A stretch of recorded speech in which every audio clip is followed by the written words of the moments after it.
Welcome to Weekly Current Affair. Today we will discuss all the current affairs from 1st of November to 6th of November 2022.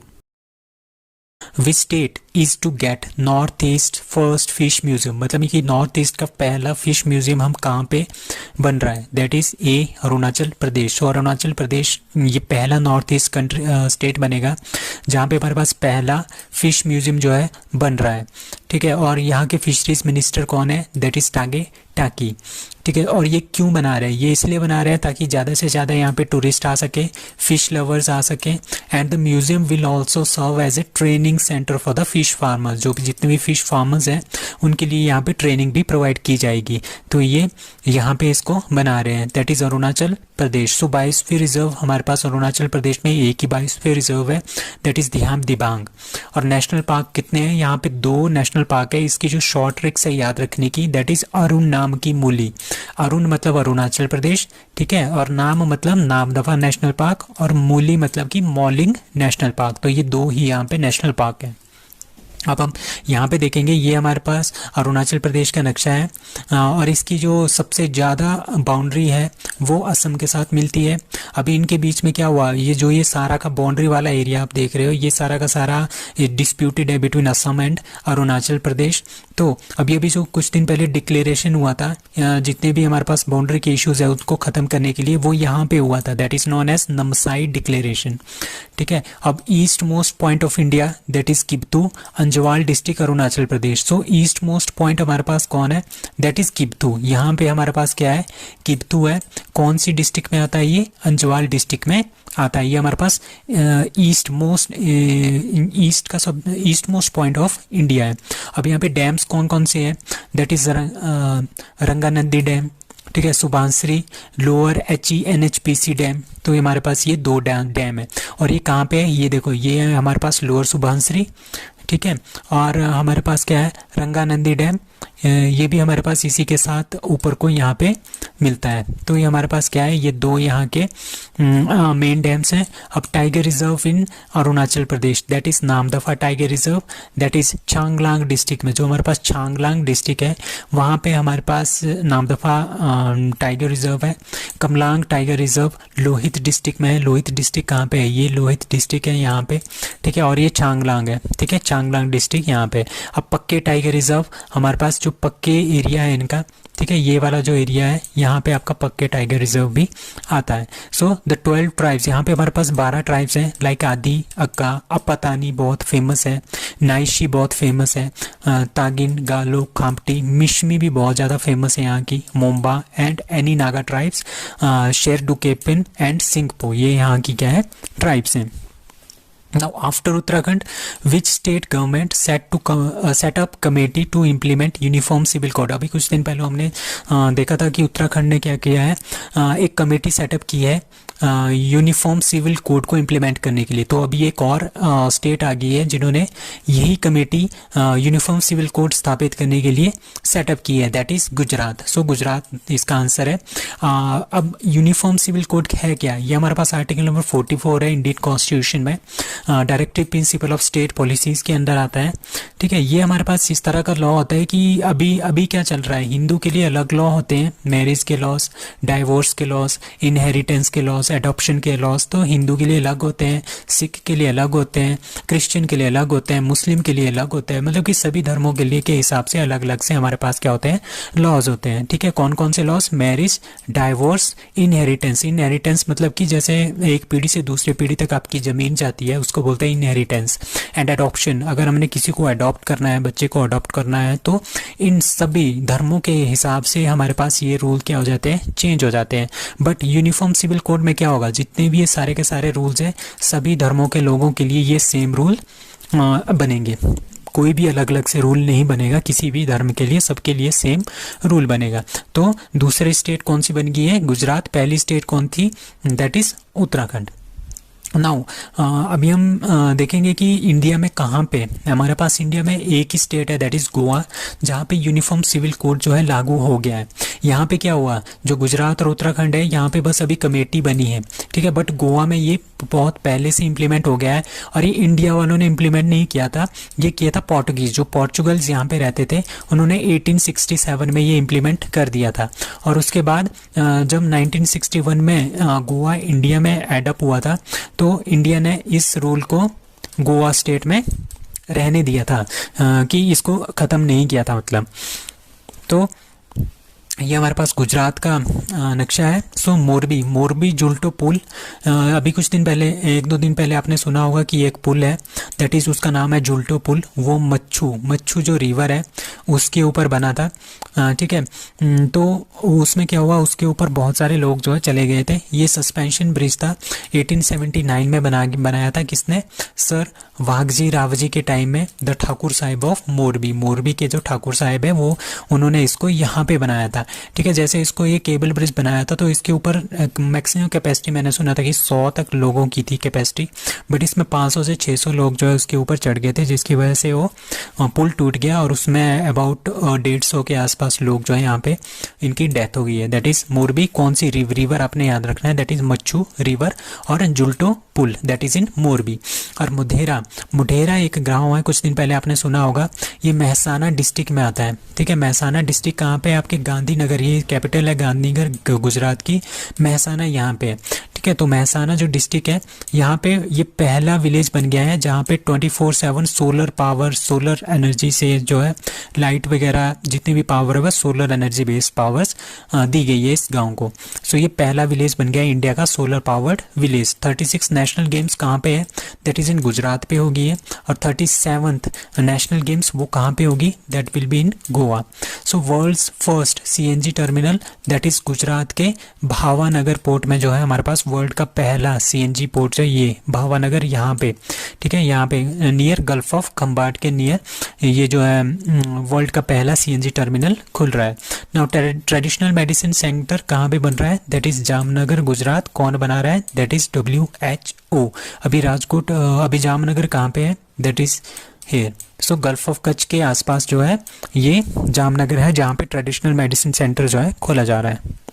Now which is the 53rd और newest tiger reserve of India, that is Ranipur Uttar Pradesh. अभी क्या है, अभी 53rd जो हमारे पास tiger reserve है वो newest tiger reserve है, दैट इज़ इन रानीपुर उत्तर प्रदेश, ठीक है। 52nd कौन है, 52nd है रामगढ़ विस्तारी जो भी कि गुजरात में हमारे पास टाइगर रिजर्व है। अभी 53rd जो था वो नोटिफाई किया गया था गुरु घासीदास को, बट ये बस नोटिफाई हुआ था, इसकी जो है लिखित इसका कुछ भी नहीं आया था। तो उससे पहले क्या हो गया, रानीपुर उत्तर प्रदेश को क्या बना दिया, टाइगर रिजर्व बना दिया। तो 52 Ramgarh, 53 Ranipur. So project tiger हमारे पास 1973 में हमने स्टार्ट किया था। यूपी का जो है हमारे पास एक ही नेशनल पार्क है, that is Dudhwa national park. तो ये जितने भी हमारे पास जितने भी इंडिया में टाइगर रिजर्व है 53, वो सारे के सारे मैंने यहाँ पे पोस्ट कर दिए हैं। Now French open 2022 badminton, who won men's double title, that is India, सात्विक राज, रंकी रेड्डी एंड चिराग। इनका नाम वैसे पढ़ते हैं सात्विक एंड चिराग। तो इन्होंने क्या कर दिया है, पहली बार फ्रेंच ओपन 2022 का बैडमिंटन चैंपियनशिप इन दोनों ने जीता है। किसको हराया है, Chinese Taipei Lu Chang Yu and Yang Po Han को इन्होंने स्टेट गेम्स में हरा दिया है। कहाँ पे हो रहा था, दैट इज इन पेरिस। तो ये पेरिस में हुआ था। Now north India's first data centre is inaugurated at, that is UP. तो यूपी में हमारे पास नॉर्थ इंडिया का सबसे पहला डाटा सेंटर जो है इनॉग्रेट किया गया है। किसने इनॉग्रेट किया है, CM जो यूपी के हैं दैट इज योगी आदित्यनाथ, उन्होंने इनॉग्रेट किया गया है। तो ये 5000 करोड़ का इसको बनाया गया है, ठीक है। ये हमारे पास डाटा सेंटर पार्क कहाँ पे बनेगा यूपी में, that is greater Noida. It will increase the data storage capacity of the country which will until now stood at 2% only despite the fact that 1.5 billion mobile phones and मतलब कि जितना भी हमारे पास mobile phones का data है, internet users का जो data है वो कहाँ पे स्टोर होगा, अब वो नॉर्थ इंडिया में भी स्टोर हो सकता है, दैट इज़ इन उत्तर प्रदेश के ग्रेटर नोएडा में। तो नॉर्थ इंडिया का ये फर्स्ट हमारे पास डाटा सेंटर है, that is in UP greater Noida. who becomes Brazil's president for third time, that is Lula da Silva. So Lula da Silva क्या है, वो थर्ड टाइम जो है वो प्रेसिडेंट बन गए हैं. कहाँ के, ब्राज़ील के. सो ये हमारे पास ब्राज़ील की कंट्री, सॉरी साउथ अमेरिका है. साउथ अमेरिका में हमारे पास क्या आ जाता है, ये ब्राज़ील आ जाता है. तो साउथ अमेरिका की सबसे बड़ी कंट्री दैट इज़ ब्राज़ील. और अभी भी कुछ दिन पहले क्या थे, हमारे जो जयशंकर जी हैं वो पैराग्वे की यात्रा पे भी गए थे. यहाँ पे हमने एक क्या है, एक एम्बेसी भी खोली हुई है. तो बोलीविया और पैराग्वे जो कि पड़ोसी देश हैं किसके, ब्राज़ील के, वो एक लैंड लॉक्ड कंट्रीज हैं in South America. So Brazil electoral authority said that Luiz लिंको लूला डे सिल्वा, ठीक है, ये क्या बन गए हैं, ये लेफ्टिस्ट वर्कर पार्टी के मेंबर थे. इन्होंने जो है डिफीट किया है किसको, बोल्सोनारो, जो ये पहले प्रेसिडेंट थे, ठीक है, उनको इन्होंने डिफीट कर दिया है. और ये नेक्स्ट प्रेसिडेंट बनने जा रहे हैं कहाँ के, ब्राज़ील के. So formula 1 racing who won Mexican formula 1 GP 2022 that is Max Verstappen. So Max Verstappen बहुत ही ज़्यादा इस साल इन्होंने 14वां, इनका ये 14वां टाइटल है. इन्होंने ये 14वां टाइटल जो है इस साल का ये जीत लिया है, ठीक है. ये जो कि एक बहुत ही ज़्यादा एक रिकॉर्ड बन गया है. सो ये कहाँ गए हैं, ये जो है रेड बुल के ड्राइवर हैं Max Verstappen. Finished in the first place in the Mexican Grand Prix 2022, claim his record setting 14th win of the season.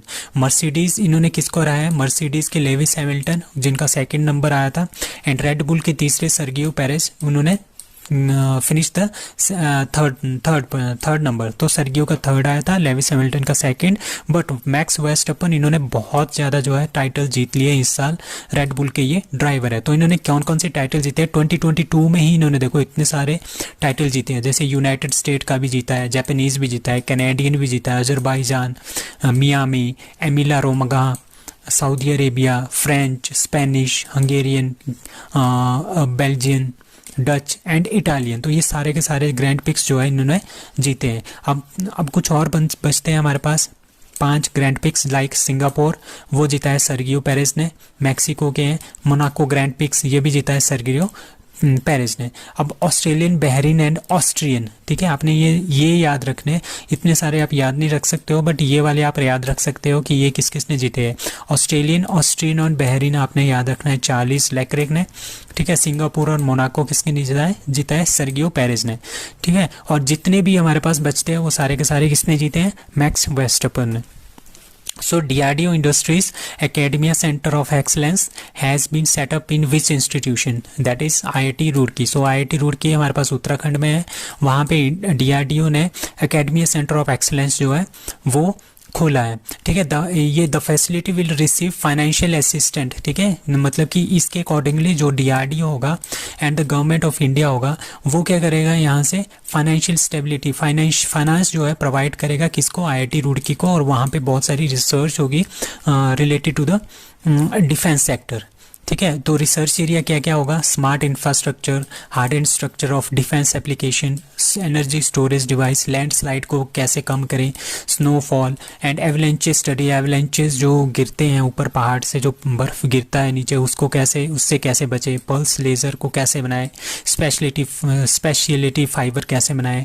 तो इस तरह से हमारे पास बहुत सारी रिसर्च है. इसके लिए पैसे देंगे कौन देगा, DRDO and government of India पैसे देंगे किसको, IIT रुड़की को, और वो रिसर्च करेंगे इन सब मैटर्स में. So Shyok Setu has been inaugurated at that is Leh Ladakh. So Leh Ladakh में हमारे पास क्या है, जो हमारे पास लेह लद्दाख है ये वाला है जो एरिया है, यहाँ पे एक नदी है दैट इज़ श्योक रिवर, ठीक है. जो श्योक रिवर है ये किसकी ट्रिब्यूटरी है, it is a tributary of Indus river, ठीक है. ये कहाँ से निकलती है, ये रीमो ग्लेशियर से निकलती है, जो कि एक कहाँ पे है, सियाचिन ग्लेशियर के अंदर ही एक रीमो ग्लेशियर, सियाचिन ग्लेशियर के साइड में एक सियाचिन रीमो ग्लेशियर है, वहाँ से निकलता है, ठीक है. और ये गिल्टकिट बाल्टिस्तान में, यहाँ से कहाँ से आती है, गिल्टकिट बाल्टिस्तान से होके इंडस रिवर में ये एंटर हो जाती है, ठीक है. तो कौन बना रहा है इसको BRO बना रहा है. ये क्लास 70 कैटेगरी की है, मतलब कि 70 ton can be lifted by this bridge at, ये कितनी हाइट पे है, 14,000 फीट की ये हाइट पे है. और 120 मीटर लॉन्ग ब्रिज जो है ये बनाया गया है. अब biggest rubber dam of India that is गया बिहार. वर्ल्ड का highest railway bridge that is on Chenab river that is in JNK also. So which country becomes the third country in the world to offer equal match fees to both women and men cricketers? That is A, India. So India क्या बनी, ये तीसरी country बन गई है जिन्होंने equal amount of match fees देने का ऐलान कर दिया है. किसको? वुमेन एंड मैन क्रिकेटर्स दोनों को. ठीक है, पहले क्या होता था, मैन के लिए ज़्यादा मिलता था, वुमेन के लिए कम मिलता था. बट अब क्या होगा, इनको जो मैच फीस मिलेगी वो बराबर मिलेगी दोनों को. दैट इज़ एक टेस्ट मैच खेलने के लिए 15 लाख रुपए, वनडे खेलने के लिए 6 लाख रुपए और T20 खेलने के लिए 3 लाख रुपए मिलेंगे. ठीक है, women Asia cup winners 2022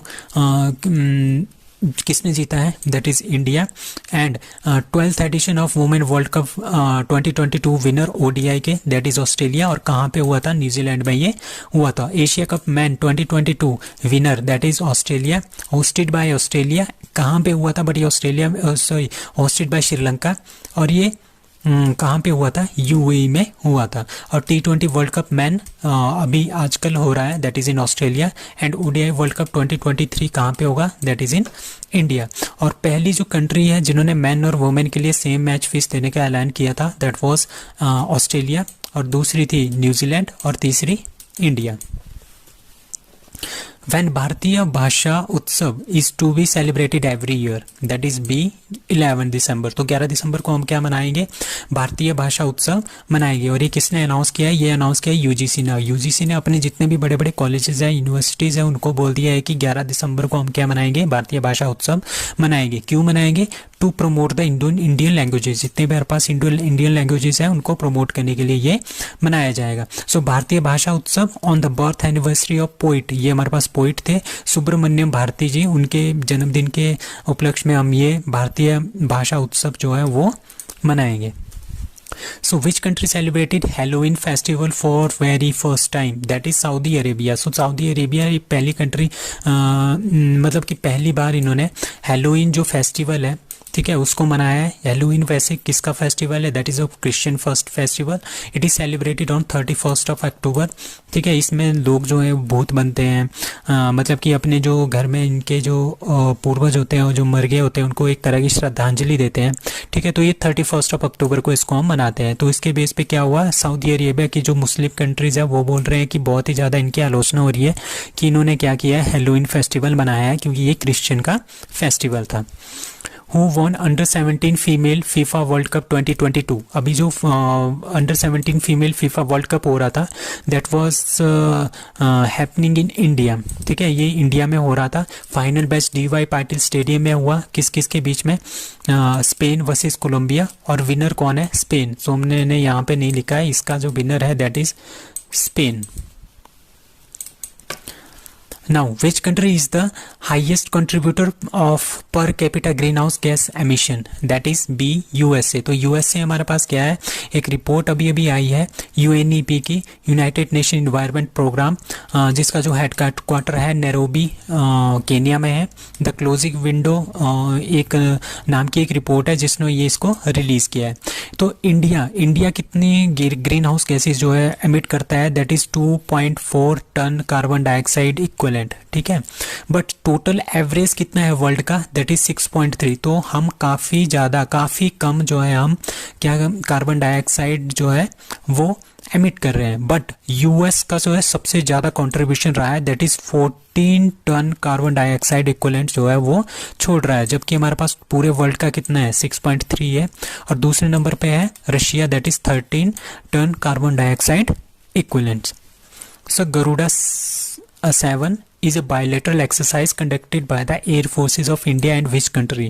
That is France. India और फ्रांस के बीच में हमारे पास गरुड़ जो है वो एक्सरसाइज होती है. ये हमारे पास एयर एक्सरसाइज होती है.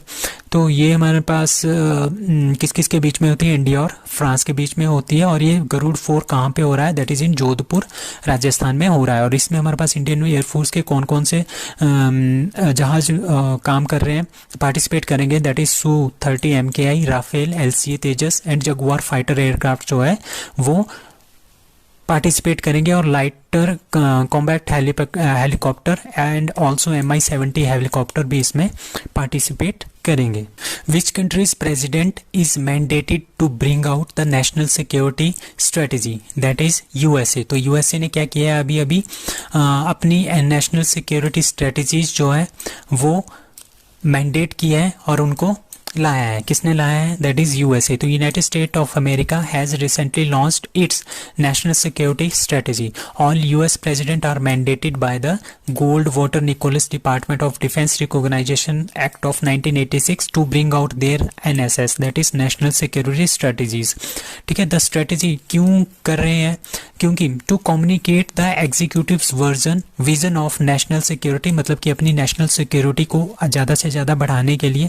ठीक है, जो बाइडेन की administration also release the national defence strategies, the nuclear portion reviews and the missile defence reviews, मतलब कि जितने भी उनके डिफेंस सिस्टम्स हैं उनकी क्या पोजीशन है, वो किस तरह से काम कर रहे हैं, या फिर हमारे पास कितने भी ज़्यादा हमारे पास वो अवेलेबल है, वो सारी की सारी जो इन्फॉर्मेशन है वो कौन प्रोवाइड करवा रहा है? That is national security strategy by USA उनको प्रोवाइड करवा रहा है। Third national tribal dance festival is going to be organised in A Raipur, Noida, Delhi और Indore. So answer is A, that is Raipur. Raipur कहाँ पे आता है? That is in Chhattisgarh. तो छत्तीसगढ़ में हमारे पास third national tribal dance festival जो है वो ऑर्गेनाइज हो रहा है। ठीक है, 1 नवंबर 2000 को छत्तीसगढ़ बना था। कहाँ से, किससे सेपरेट हुआ था? मध्य प्रदेश से ये सेपरेट हुआ था। ठीक है, 1 से लेके 3 नवंबर तक हमारे पास नेशनल ट्राइबल डांस फेस्टिवल जो है वो ऑर्गेनाइज हो रहा है। कहाँ पे? रायपुर, छत्तीसगढ़ में। इसमें 10 कंट्रीज पार्टिसिपेट करेंगी, 28 स्टेट्स एंड 6 यूटीज। ठीक है, एक स्टेज पे आएंगी, मतलब कि सारे के सारे वहाँ पे परफॉर्म करेंगे। Tribal performers from various regions around the world are showing their cultural and heritage, मतलब कि जो उनका जो डिफरेंट डिफरेंट कंट्रीज हैं, different different states and UTs हैं, वो अपने कल्चर और हेरिटेज को यहाँ पे शो करेंगे। ये 3 दिन का नेशनल ट्राइबल डांस फेस्टिवल है। ठीक है, जो कहाँ पे? साइंस कॉलेज ग्राउंड रायपुर में हो रहा है। सो कुछ और फेस्टिवल्स हैं लाइक त्रिशूरपुरम फेस्टिवल, ये केरला का है।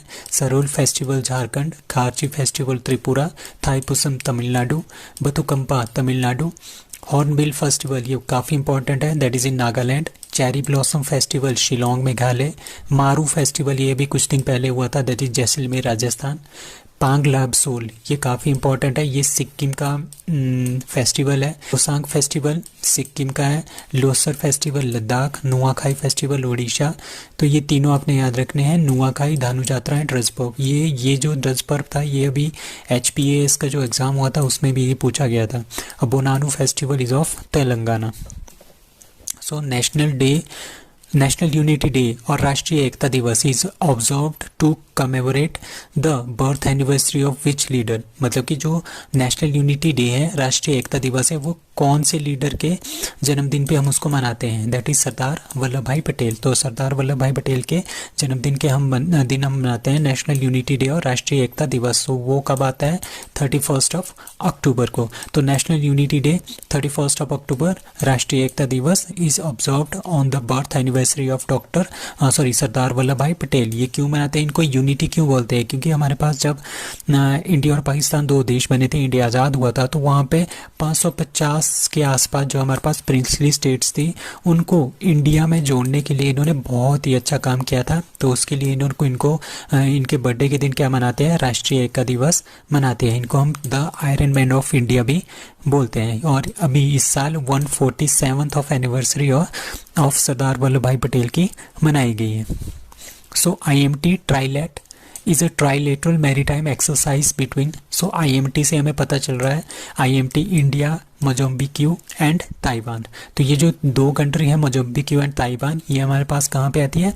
अफ्रीकन कॉन्टिनेंट में ये कंट्रीज आती हैं। तो इन तीनों के बीच में ये पहली बार हो रहा है IMT ट्राइलेट। तो ये काफ़ी इंपॉर्टेंट है। India, Mozambique and Taiwan IMT ट्राइलेट में पार्टिसिपेट कर रहे हैं। ठीक है, ये जो होगा ये कहाँ पे होगा? डार एस सलाम तंजानिया में ये जो एक्सरसाइज होगी ये वहाँ पे होगी। सो इसमें इंडियन नेवी के जो INS तरकश हैं और Chetak helicopter and Marco special force जो इसमें पार्टिसिपेट करेगी, ये भी आपने ध्यान रखना है। अब अफ्रीकन यूनियन कब बना था, दैट इज़ 9 जुलाई 2002 को, और इसमें टोटल कंट्रीज़ हैं 55, और ये हमारे पास टोटल अफ्रीकन कॉन्टिनेंट है। इसमें बहुत सारी कंट्रीज़ हैं, लाइक यहाँ पे देखो, यहाँ पे मेडागास्कर है, ठीक है, ये इंडियन ओशन में आते हैं। सोमालिया, केन्या, तंजानिया, ये तंजानिया और मोजम्बिक्यू, साथ में इंडिया। तो यहाँ पे ठीक है, यहाँ पे क्या होगा, यहाँ पे इंडिया वाले जाएंगे और यहाँ पे ये एक्सरसाइज करेंगे बिटवीन तंजानिया, मोजम्बिक्यू एंड इंडिया के बीच में, यहाँ पे नेवल एक्सरसाइज होगी। अभी यहाँ पे देखो, यहाँ पे हमारे पास एक हॉर्न ऑफ अफ्रीका है, ठीक है। ये जो 4 कंट्रीज यहाँ पे दिख रही है, ये सारी की सारी क्या है, हॉर्न ऑफ अफ्रीका, ठीक है। ये हॉर्न ऐसे इस तरह का ये हॉर्न जैसा बनाते हैं, तभी इसको हॉर्न ऑफ अफ्रीका बोलते हैं। इसमें कंट्री आती है एरिट्रिया, इथोपिया, सोमालिया और जिबूटी। ये काफ़ी इंपॉर्टेंट क्वेश्चन है। तो ये 4 कंट्रीज इसके अंदर आती हैं। So India's first Dr. Rajendra Prasad Award is given to, that is Professor Ramesh Arora। Professor Ramesh Arora Rajasthan की यूनिवर्सिटी के एक प्रोफेसर हैं, उनको क्या मिला है, पहली बार डॉक्टर राजेंद्र प्रसाद अवार्ड जो है दिया गया है किसी भी पर्सन को, तो वो किसको दिया है, प्रोफेसर रमेश अरोड़ा को। Answer is C. So given by, कौन देता है इसको दिया है इस बार vice president of India, that is Jagdeep Dhankhar.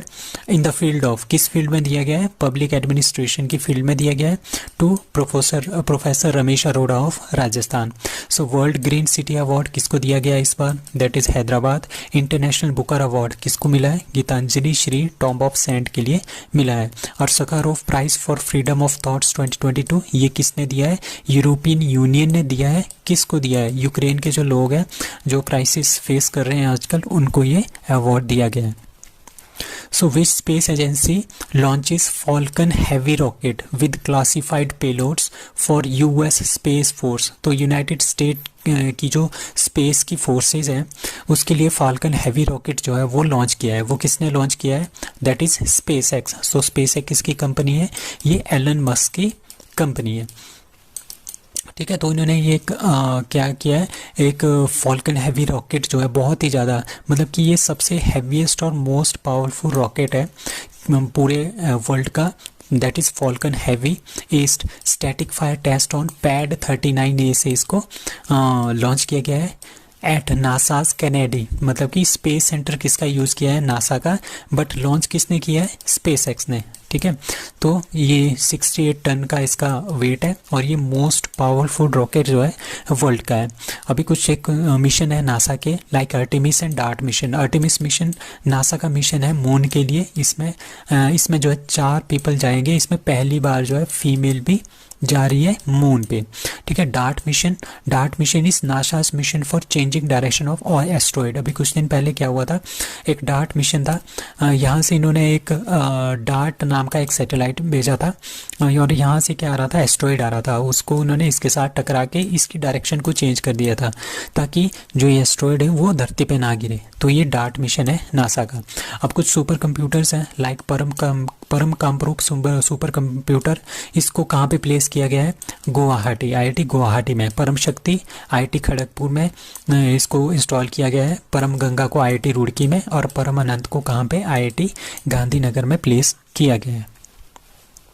So Karnataka Ratna award is given by Karnataka government to, that is Puneeth Rajkumar को जो है ये अवार्ड दिया गया है, that is Karnataka Ratna award. So Karnataka government honoured the late actor, इनकी डेथ हो गई है, दैट इज क्या नाम है उनका, पुनीत राजकुमार, ठीक है। उनकी अभी एक लेटेस्ट फिल्म आई थी, दैट इज उसका नाम है गंदादा गुड्डी, ठीक है। गंदादा गुड्डी इनकी लेटेस्ट मूवी है, ठीक है। अश्विनी पुनीत राजकुमार वाइफ, मतलब कि जो ये अवार्ड मिला है पुनीत राजकुमार को, इनकी तो डेथ हो गई है, तो इनके बिहाफ पे इनकी वाइफ ने क्या है, ये highest civilian award of Karnataka वो रिसीव किया गया है। So, as for the recent report, which state is all set to introduce disaster and pandemic management curricula in schools and colleges to prepare disaster management yoddhas in every villages and households? अभी क्या हुआ, हमारे पास कभी भी disaster हमारे पास कभी भी आ सकते हैं, भूकंप कभी भी आ सकते हैं या सुनामी कभी भी आ सकती है, ठीक है। तो उसके लिए और उसको उसको उसमें, और जो पेंडेमिक है वो पेंडेमिक जिस तरह से अभी क्या था, कोरोना भी आया था, ठीक है, तो इस तरह के पेंडेमिक क्या है और भी आ सकते हैं। तो उन सब से निपटने के लिए अब ओडिशा गवर्नमेंट ने क्या किया है, स्कूल के जो करिकुला है, स्कूल के जो सब्जेक्ट्स हैं, उसमें स्कूल और कॉलेज दोनों के जो सब्जेक्ट है स्कूल और कॉलेज के, वहाँ पे उन्होंने disaster management and pandemic management के लिए सब्जेक्ट जो है अलग से स्टार्ट किए हैं, ठीक है। इसका मेन एम क्या है, to prepare disaster management warriors, मतलब कुछ एक बंदों को, वो कुछ एक पीपल्स को क्या करेंगे, तैयार करेंगे, वॉरियर्स को तैयार करेंगे, जो कि disaster management and pandemic management के लिए उनको पढ़ाया जाएगा कि किस तरह से हम इन पेंडेमिक्स या डिजास्टर से बच सकते हैं। तो उड़ीसा के चीफ मिनिस्टर कौन है, दैट इज़ नवनीत पटनायक। उन्होंने ये स्कूल और कॉलेजेस में क्या है, एक करिकुलम जो है लाने वाले हैं डिजास्टर एंड पेंडेमिक मैनेजमेंट के लिए, ठीक है। कहाँ से कहाँ तक, स्टैंडर्ड फोर्थ क्लास से ग्रेजुएशन लेवल तक ये पढ़ाया जाएगा। So Donyi Polo greenfield airport is in which state, ठीक है, दैट इज अरुणाचल प्रदेश। तो अरुणाचल प्रदेश में क्या है, हेलोंगिरी जो एयरपोर्ट है, ये हमारे पास ग्रीनफील्ड एयरपोर्ट है अरुणाचल प्रदेश का। इसका जो नाम है वो चेंज कर दिया है दोनी पोलो के नाम से, ठीक है। तो दोनी का मतलब होता है सन, ठीक है, सो दोनी का मतलब होता है सन, मून का मतलब होता है पोलो। तो दोनी पोलो जो ग्रीनफील्ड एयरपोर्ट है वो कहाँ पे है, अरुणाचल प्रदेश में है। तो यूनियन गवर्नमेंट इंडिया की जो यूनियन गवर्नमेंट है उन्होंने अप्रूव कर दिया है कि जो ग्रीनफील्ड एयरपोर्ट है हेलोंगी ईटानगर में, उसको आप बोलेंगे Donyi Polo airport. So Donyi Polo airport is in Itanagar, that is Arunachal Pradesh. So cabinet approves rupees 15,875 crore subsidy for phosphatic and potassic fertilizer for kharif season, rabi season, zaid season और sugar cane cultivation. So answer is B, that is rabi season. So rabi season की जो फसलें हैं उसके लिए 51,875 करोड़ की subsidy जो है वो सेंट्रल गवर्नमेंट ने अप्रूव की है। किसके लिए, फर्टिलाइजर्स के लिए। जो ये फर्टिलाइजर है ना, फोस्फेटिक एंड पोटाशिक फर्टिलाइजर्स, तो इसमें कौन कौन से आते हैं, लाइक नाइट्रोजन आता है, ठीक है, फॉस्फोरस आता है, पोटाश आता है, ठीक है, सल्फर आता है। तो इन सब के लिए आप क्या देंगे, सब्सिडी देंगे। किसके लिए, जो राबी फसल कौन होती है, जो आजकल हम बीजते हैं ना, जो सर्दियों में हम बीजते हैं, उनको बोलते हैं राबी सीजन की फसलें। तो उन फसलों के लिए अगर हमने फर्टिलाइज़र लेना है तो उसके लिए 51,875 करोड़ की सब्सिडी जो है वो कौन प्रोवाइड कर रहा है, the cabinet committee of economic affairs, that is government of India, ठीक है। 98 रुपये की 98 रुपीज़ पर किलोग्राम नाइट्रोजन में मिलेगी सब्सिडी, 67 रुपीज़ पर केजी फॉस्फोरस में मिलेगी, 23.65 पर केजी पोटाशियम के लिए मिलेगी एंड 6.12 पर केजी किसके लिए मिलेगी, सल्फर के लिए सब्सिडी मिलेगी। So, 2 women officers who were recently promoted to the rank of Inspector General in CRPF are, तो पहली बार हुआ है CRPF में कोई दो वुमेन ऑफिसर्स जिनको इंस्पेक्टर जनरल का जो है दर्जा प्राप्त हुआ है, वो कौन कौन है, that is Seema Dhundhiya and Annie Abraham. इन दोनों का नाम याद रखना, ये काफ़ी इंपॉर्टेंट है। सो आईजी सीमा धुंधिया कौन है, will head the Bihar sector of CRPF, ठीक है, and IG any Abraham will head the rapid action force, ठीक है। तो इन दोनों को क्या बना दिया गया है, इंस्पेक्टर जनरल बना दिया गया है CRPF में, ठीक है। 1986 में CRPF में पहली बार क्या हुआ था, हमने वुमेन को इंट्रोड्यूस किया था, ठीक है। और उसी बैच में ये दोनों थी, सीमा धुंधिया भी थी एंड एनी अब्राहम भी थी। तो आज इनको काफ़ी ज़्यादा एक्सपीरियंस भी हो गया इस फील्ड में, तो भी इन दोनों को प्रमोट करके इंस्पेक्टर जनरल बनाया है। और ये पहली बार हुआ है इंडिया में कि कोई CRPF के इंस्पेक्टर जनरल जो है वुमेन किसी फीमेल को बनाया गया है।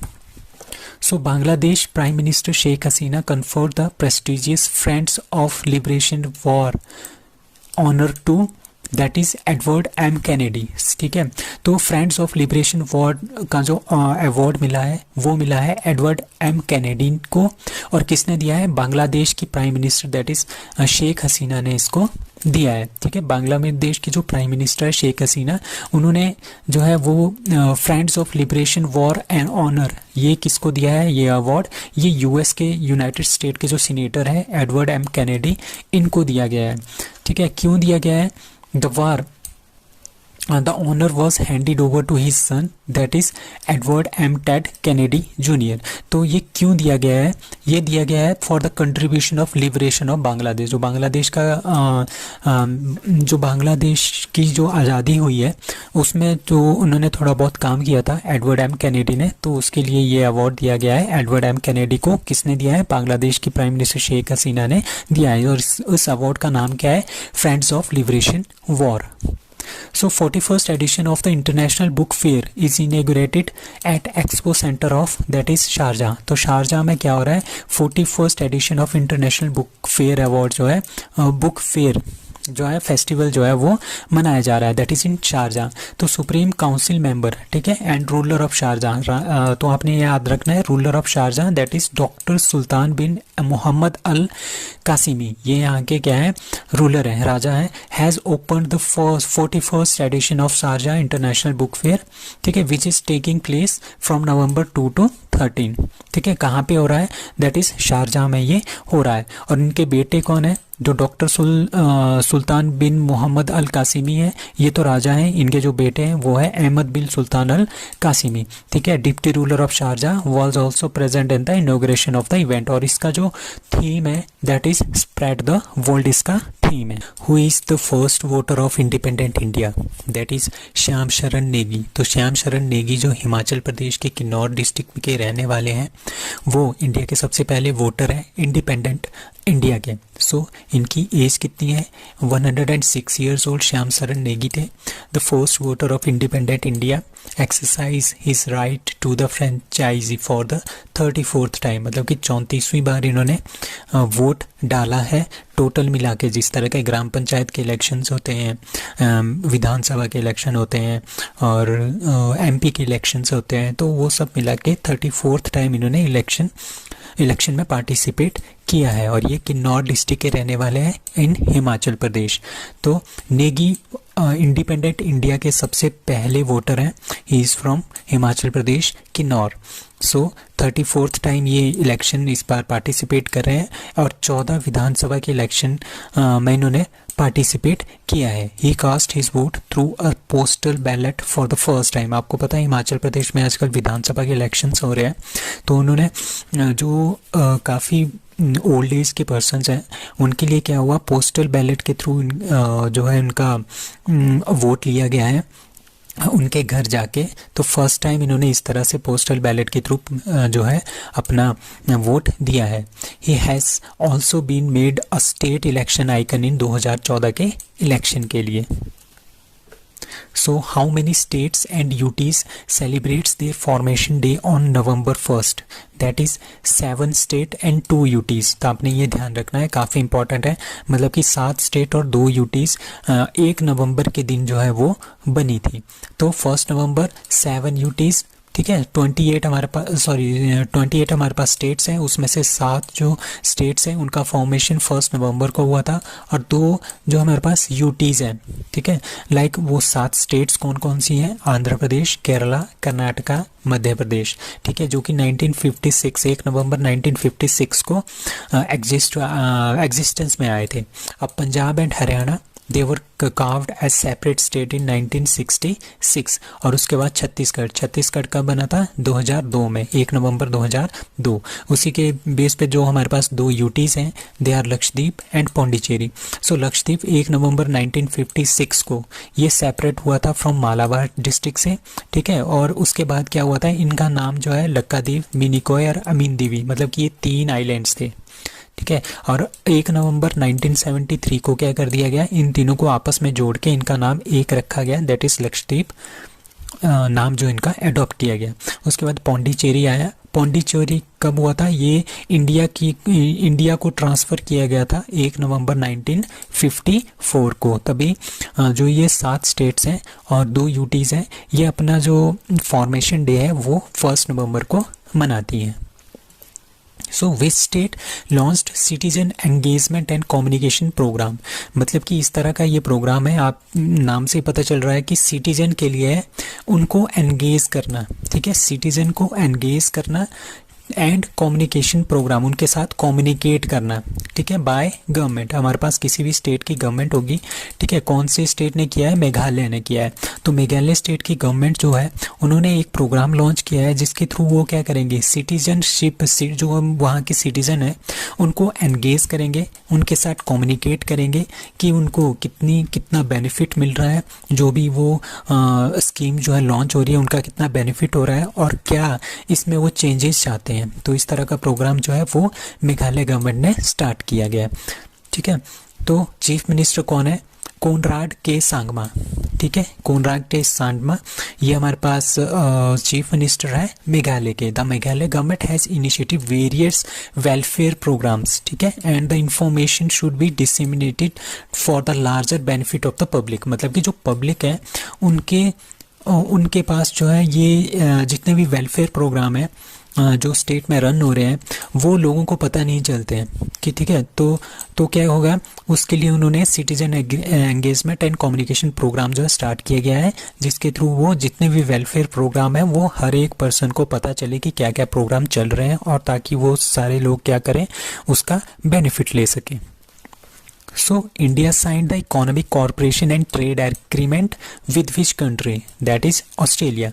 तो इंडिया एंड ऑस्ट्रेलिया ने economic cooperation and trade agreement जो है वो साइन किया गया है, ठीक है। इसका मतलब क्या है, इसका मतलब ये है कि जिस तरह से हमारे पास यहाँ पे इंडिया है, ठीक है, और यहाँ पे ऑस्ट्रेलिया है, सपोज इंडिया से कोई मर्चेंट है वो अपना सामान लेके जाएगा ऑस्ट्रेलिया, ठीक है। अब ऑस्ट्रेलिया में एंट्री तभी मिलेगी जब वहाँ पे क्या देना पड़ेगा, बहुत सारा टैक्स देना पड़ेगा। तो ऑस्ट्रेलिया तो अपने हिसाब से कुछ भी टैक्स लगा सकता है, बट जो सेटा ECTA एग्रीमेंट है इसके थ्रू क्या होगा, एक बहुत ही कम जो है टैक्स जो है वो ऑस्ट्रेलिया लगाएगा इंडिया के सामान के ऊपर, और इसी तरह से ये वाइस वर्सा होगा, जिस तरह से ऑस्ट्रेलिया वाले सामान भेजेंगे इंडिया के लिए तो इंडिया तो अपनी मर्जी से कितना भी टैक्स लगा सकता है अपने पैसा कमाने के लिए, बट इस एग्रीमेंट के थ्रू क्या होगा, एक पर्टिकुलर रेंज होगी टैक्स की, वही इम्प्लीमेंट होगी, ठीक है, उससे ज़्यादा नहीं होगा। इस तरह से क्या होगा, हमारे पास इंडिया और ऑस्ट्रेलिया के बीच में ट्रेड्स काफ़ी अच्छे से होगा। सो यूनियन मिनिस्टर हमारे पास कौन है, दैट इज़ पीयूष गोयल। इन्होंने ये वर्चुअल मीटिंग की थी विद ऑस्ट्रेलियन काउंटर पार्ट के साथ और ये ECTA एग्रीमेंट जो है ये साइन किया है। तो ये ECTA एग्रीमेंट किस किस के बीच में है, India and Australia. So Operation Vigilant Storm is a defense exercise conducted between USA and which country? That is South Korea। आपको पता है यहाँ पे नॉर्थ कोरिया है, ठीक है, और इसी के साथ नीचे को क्या है, साउथ कोरिया है, ठीक है, और इनको जो डिवाइड करती है उसको बोलते हैं 38 डिग्री चैनल, ठीक है। अब नॉर्थ कोरिया में पता ही आपको पागल सुल्तान है किम जोंग यून, ठीक है, और वो उसकी जो है साउथ कोरिया के साथ बनती नहीं है। अब हमारे पास यहाँ पे अमेरिका है, ठीक है, और अमेरिका की भी नॉर्थ कोरिया के साथ नहीं बनती है। तो इस वजह से क्या हुआ, अमेरिका और साउथ कोरिया आपस में मिलके ये जो एक जॉइंट डिफेंस एक्सरसाइज कर रहे हैं जिसका नाम है ऑपरेशन विजिलेंट स्टॉर्म, ठीक है, जिसका जो है किसने किया है, जो नॉर्थ कोरिया के फॉरेन मिनिस्टर है उन्होंने इस एक्सरसाइज का अपोज किया है। The next question is the AD-1 interceptor missile is successfully tested by that is DRDO। So DRDO ने क्या किया है, AD-1 इंटरसेप्टर जो मिसाइल है उसको सक्सेसफुली टेस्ट कर दिया गया है, ठीक है। इंटरसेप्टर ये मिसाइल किस तरह की होती है, जैसे सपोज करो ये इंडिया है, ठीक है, यहाँ पे क्या हो रहा है, बाहर वाली मिसाइल जो है वो अटैक कर रही है, ठीक है, तो जो ये वो AD-1 इंटरसेप्टर मिसाइल सिस्टम है, ठीक है, मिसाइल है, ये यहाँ से हम डाल के जो ये ऊपर से आ रही है इंटरसेप्टर मिसाइल, इसको क्या करेंगे, ख़त्म कर देंगे, सो दैट ये हमारे एरिया पे अटैक ना कर पाए। So this is AD-1 interceptor missile, किसके लिए है, एयर डिफेंस सिस्टम के लिए ये मिसाइल है, ठीक है। If enemy target us from long range, ठीक है, we now have the capability to intercept, ठीक है, मतलब कि जो लॉन्ग रेंज से हमारे पास कोई मिसाइल आ रही है उसको टैकल करने के लिए हम इस मिसाइल का यूज़ कर सकते हैं। It is a significant jump in our capability against ballistic missile. So DRDO कब बना था? 1 जनवरी 1958। हेड कौन है? समीर कामत। एंड डीआरडीओ का स्लोगन क्या है? वलश्यम मूलम विज्ञानम। ये काफ़ी इंपॉर्टेंट है। सो आईजीएमडीपी हमने 1983 में आईजीएमडीपी हमने स्टार्ट किया था, that is integrated guided missile defence system banana start कर दिया था 1983 में, और वो बनके कब तैयार हुआ था? 2008 में। इसमें हम 5 तरह की जो है मिसाइल बना रहे हैं, ठीक है, बनाई है, लाइक PATNA आपने याद रखना है। P से पृथ्वी, A से अग्नि, T से त्रिशूल, N से नाग और A से आकाश। लक्ष्मी लाडली योजना 2.0 started in that is Madhya प्रदेश। सो मध्य प्रदेश ने क्या किया है? लाडली लक्ष्मी योजना 2.0 जो है स्टार्ट कर दी है, ठीक है। लाडली लक्ष्मी योजना जो सबसे पहले स्टार्ट हुई थी 2007 में, इन्होंने ये स्टार्ट की थी मध्य प्रदेश ने। उसके बाद लाडली लक्ष्मी योजना 2.0 इन्होंने फिर से स्टार्ट कर दिया है 2022 में।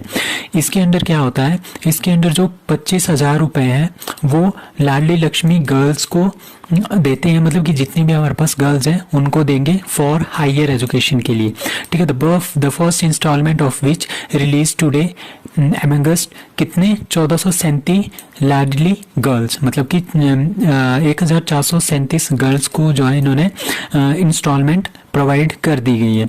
Chauhan also dedicated the Ladli Laxmi path and Ladli Laxmi Vatika today. So Ladli Laxmi Yojana कहाँ की है? That is Madhya Pradesh. Dadashi Collins Dictionary's word of the year, that is permacrisis, ठीक है। पर्मा क्राइसिस जो है वो कोलिन डिक्शनरी का वर्ड ऑफ द ईयर घोषित कर दिया गया है, ठीक है। Permacrisis has been chosen as the Collins Dictionary's word of the year. The word means N extended period of instability and insecurity, क्योंकि हमारे पूरे वर्ल्ड में क्या हो रहा है? बहुत सारी इंस्टेबिलिटी है, इनसिक्योरिटी है, तो उसकी वजह से क्या हुआ? इस बार कोलिन्स डिक्शनरी ने वर्ड ऑफ द ईयर किसको घोषित कर दिया है? पर्मा क्राइसिस को। Permacrisis sums up just how truly awful 2022 has been for so many people, क्योंकि यहाँ पे बहुत सारे क्राइसिस हुए, बहुत सारी इकोनॉमी डाउन हुई, यहाँ पे क्राइसिस हुए रशिया और यूक्रेन के, तो इस वजह से क्या हुआ? जो पर्मा क्राइसिस है ये वर्ड ऑफ द ईयर है by Collins dictionary. So Union Home Ministry recently notified an order granting citizenship to religious minority in Afghanistan, Bangladesh and Pakistan residing in, ठीक है, कुछ लोग हैं अफगानिस्तान के, बांग्लादेश के, पाकिस्तान के जो कि माइनॉरिटीज़ हैं, ठीक है, माइनॉरिटीज़ हैं उन देशों में, मतलब कि वो मुस्लिम नहीं है, वो है हिंदू, सिख, बुद्धिस्ट, जैन, पारसी और क्रिश्चियन। कहाँ के? अफगानिस्तान, बांग्लादेश, पाकिस्तान के। और वो कहाँ पे रह रहे हैं? वो रह रहे हैं गुजरात में, ठीक है। तो गुजरात वालों ने उन्होंने क्या किया है? यूनियन होम मिनिस्ट्री ने क्या किया है? इनको सिटीजनशिप देने के लिए जो है वो नोटिफाई कर दिया है कि इनको सिटीजनशिप दी जाए, ठीक है। और ये कहाँ पे रह रहे हैं? ये आनंद एंड महसाना डिस्ट्रिक्ट, जो गुजरात की आनंद एंड महसाना डिस्ट्रिक्ट है वहाँ पे रह रहे हैं। कहाँ के? ये अफगानिस्तान, बांग्लादेश और पाकिस्तान के नॉन मुस्लिम्स, ठीक है। The recent notification will benefit the migrants who entered India via passport और वीज़ा, मतलब कि जो लोग बाय पासपोर्ट के थ्रू आए हैं, बाय वीज़ा के थ्रू आए हैं इंडिया में, और उन्होंने अप्लाई किया है अंडर सेक्शन 5 फॉर रजिस्ट्रेशन के थ्रू उन्होंने अप्लाई किया है सिटीजनशिप के लिए, ठीक है। The candidates who applied for the Indian citizenship, among जो ये पीपल आए हैं, इन्होंने जो इंडियन सिटीजनशिप के लिए अप्लाई किया गया है वो पहले इन्वेस्टिगेट होंगे। कौन इनको इन्वेस्टिगेट करेगा? इंटेलिजेंस ब्यूरो इनको इन्वेस्टिगेट करेगा, कोई कुछ प्रॉब्लम तो नहीं है, उसके बाद ही इनको क्या दी जाएगी? सिटीजनशिप दी जाएगी।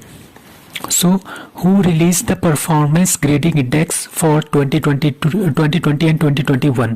So the answer is B, Ministry of Education. So Ministry of Education ने क्या किया है? परफॉर्मेंस ग्रेडिंग इंडेक्स जो है वो लॉन्च कर दिया गया है, ठीक है। PGI structure comprises of 10,000 point, ठीक है। टोटल जो परफॉर्मेंस ग्रेडिंग इंडेक्स है उसमें सबसे पहले कितने होंगे? 1,000 पॉइंट होंगे और 70 इसमें इंडिकेटर होंगे, मतलब कि एजुकेशन में हम 70 डिफरेंट इंडिकेटर देखेंगे, उसके बेस पे हम 1,000 में से उनको मार्क्स देंगे, ठीक है। तो इसमें जो है ये कैटेगरी है 5 इसमें मेन कैटेगरी है, लाइक लर्निंग आउटकम्स, ठीक है, access, infrastructure and facilities, equity and governance process in the education, ठीक है। तो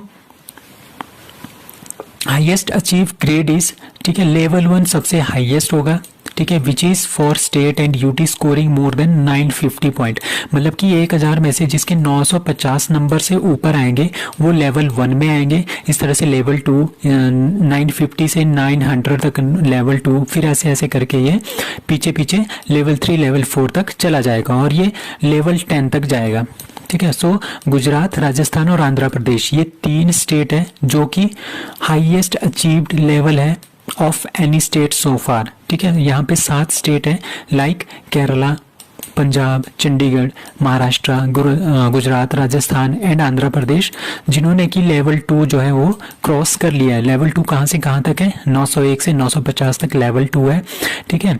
तो इन्होंने इसको स्कोर कर लिया गया है, ठीक है। लेवल 2 में 2020-21 में लेवल 2 में 7 है, that is 7 state plus UTs, ठीक है। टोटल स्टेट भी इसमें है, यूटी भी इसमें है। बट 2017-18 में क्या थे, कोई भी नहीं था, लेवल 2 में कोई भी नहीं था। और 2019-20 में ओनली 4 थे। बट अब 2021-22 में क्या होगा, 20-21 में क्या हो गया, 7 स्टेट एंड यूटीज जो इसमें एडअप हो गई है लेवल 2 में। So India donates dash dash to support education, healthcare of Palestine refugees, that is 2.5 million USD जो है इंडिया ने जो दिया है, किसको डोनेट किया है, फिलिस्तीन के रिफ्यूजीज को फॉर एजुकेशन एंड उनके हेल्थ केयर सेक्टर के लिए वो दिया गया है, ठीक है। इसका एम क्या है, poverty, unemployment and despair are the high doses across the country, मतलब कि जो पूरा का पूरा पैलेस्तीन है, आधे से ज़्यादा पैलेस्तीन तो सारा का सारा इसराइल के कब्जे में है, बट जो थोड़ा बहुत पैलेस्तीन बचा हुआ है वहाँ पे बहुत ज़्यादा गरीबी है, अनएम्प्लॉयमेंट है, despair are in the high doses, ठीक है। तो उससे निपटने के लिए इंडिया ने 2.5 मिलियन USD जो है वो फिलिस्तीन को दिया है। So now new appointments one liners हैं जो कि आपके वनडे एग्जामिनेशंस के लिए काफ़ी इंपॉर्टेंट है, like IBPS, PO and state government examinations. So ICR sugar cane breedings institute जो है, इसकी पहली first ever women director general कौन बनी है, डॉक्टर जी हेमा प्रभा, ठीक है। Chairman and MD Bharat Petroleum Corporation Limited BPCL के कौन बने हैं, वेत्सा रामाकृष्ण गुप्ता, ठीक है। Next Indian envoy to Ivory Coast, that is doctor Rajesh Ranjan. अब chairperson of United Nation Air Transport Committee, that is Shefali Juneja. Brand ambassador of 3rd edition of T20 world cup for the blind, that is Yuvraj Singh, जो कि India में हो रहा है। जो ये T20 world cup for the blind हो रहा है ये इंडिया में हो रहा है। Principal scientist of ISRO Aditya L1 mission, ठीक है। आदित्य L1 मतलब कि हम सूरज के लिए एक मिशन भेज रहे हैं, उसके लिए जो प्रिंसिपल साइंटिस्ट है वो है डॉक्टर शंकरा सुब्रमण्यम के, ठीक है। Youngest to beat world chess champion Magnus Carlsen, that is D Gukesh ने इसको बने हैं। ये 16 साल के हैं, ठीक है। 16 साल के इन्होंने नंबर 1 जो मैग्नस कार्लसेन है इनको हराया है in chess. 50th chief justice of India, that is DY Chandrachud. Bandhan bank brand ambassador किसको बना दिया गया है, सौरव गांगुली को। New BCCI president Roger Binny, in place of पहले सौरव गांगुली थे, उनके प्लेस पे रोजर बिनी आ गए हैं। National icon by election commission of India किसको अपॉइंट किया गया है, पंकज त्रिपाठी को। New DGs of CRPF and ITBP, CRPF के कौन बने हैं, सुजय लाल थाइसेन, ठीक है। और ITBP के कौन बने, अनिश दयाल सिंह। तो आपने ये सारे के सारे याद रखने हैं। So that's all for today, thank you.